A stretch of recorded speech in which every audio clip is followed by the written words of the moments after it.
살펴보겠습니다.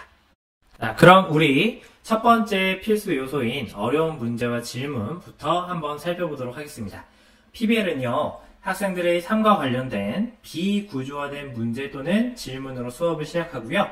그 질문과 문제에 대해서 답을 하는 것으로 수업을 끝냅니다. 자, 여기에서 비구조화되었다라는 표현이 정말 중요할 것 같은데요.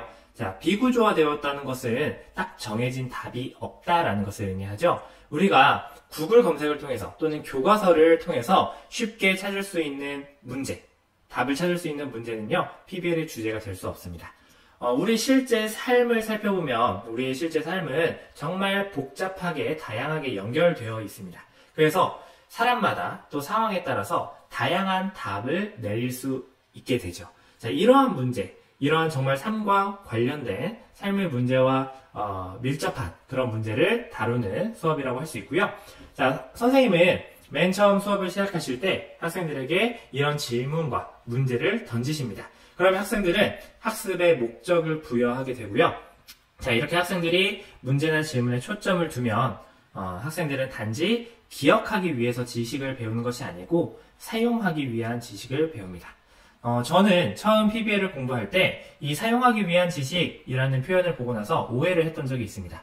저는 처음에 이 표현이 PBL은 좀 좁은 의미에서 실용적인 목적을 둔 수업이다라고 생각을 했던 적이 있는데요.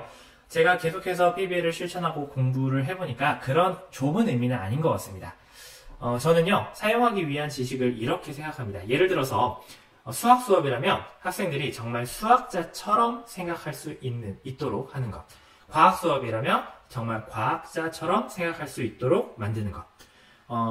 저는 국어 선생님이니까 문학 수업이라면 학생들이 정말 시인처럼 생각하고 살면서 시집을 즐겨 읽고 또 시인처럼 세상을 새로운 관점에서 바로 볼 수 있도록 하는 것. 이런 것들을 저는 사용하기 위한 지식이다라고 이해를 하고 있습니다. 자, 그러면 어떤 질문을 던져야지 학생들이 수업의 주체로서 삶과 관련된 문제를 해결하고 이 과정에서 선생님들께서 목표로 하셨던 어떤 학습 목표, 핵심 지식과 핵심 역량 이런 것들을 기르게 할 수 있을까요? 자, 선생님들께서 PBL에서 처음 학생들에게 던지는 큰 질문, 큰 주제가 되는 질문을 탐구 질문이라고 표현을 하는데요. 자, 좋은 탐구 질문은 이런 특징들을 가지고 있습니다. 자, 비구조화된 문제이기 때문에 인터넷에서 답을 찾을 수 없는 질문이어야 하고요. 학생들의 삶과 관련되어 있는 질문이어야 합니다. 그리고 학생들에게 어떤 역할을 부여할 수 있는 질문이라면 학생들이 수업의 주체로 설 수 있도록 하는데 정말 도움이 될 것 같고요. 또 정말 이것은 좀 어려운데요. 선생님이 한 것 같지 않은 질문을 던지는 게 학생들의 수업 동기를 이끌어내는데 중요한 방법이 될 수 있습니다. 제가 학생들에게 프로젝트 수업을 하면서 던졌던 질문들 몇 가지를 말씀드리려고 하는데요. 저는 지금 특성화고등학교에 있으면서 학생들과 작년에 노동인권 프로젝트를 진행했던 적이 있습니다. 이 프로젝트를 시작할 때 저는요, 학생들에게 이런 질문을 던졌습니다. 나는 현재 또는 미래의 노동자로서 노동 문제에 대해서 어떤 목소리를 낼 수 있을까? 라는 질문을 던졌고요.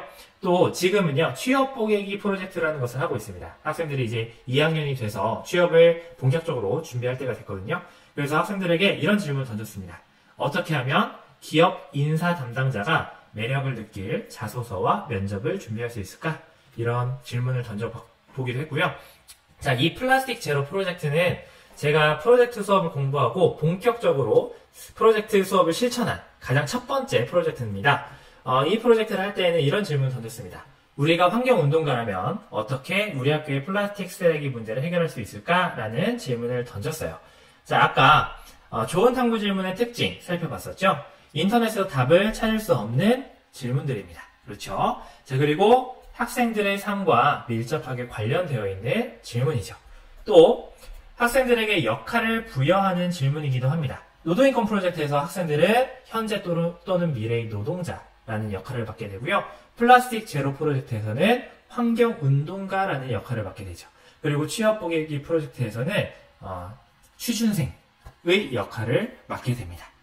자, 그리고 제가 가장 어려워했던 것이 바로 이건데요. 선생님이 한 것 같지 아는 질문을 하는 것이 중요하다고 합니다. 그런데 저는 아직도 참 아쉽습니다. 학생이 한 질문이라기보다는 좀 선생님이 한 질문인 느낌, 것 같은 느낌이 좀 드는 질문인 게 많이 아쉽습니다. 선생님들께서 이 프로젝트를 진행하신다면 어떤 질문을, 더 좋은 질문을 하실 수 있을지 좋은 아이디어가 떠오르면 저한테 알려주시면 정말 감사하겠습니다.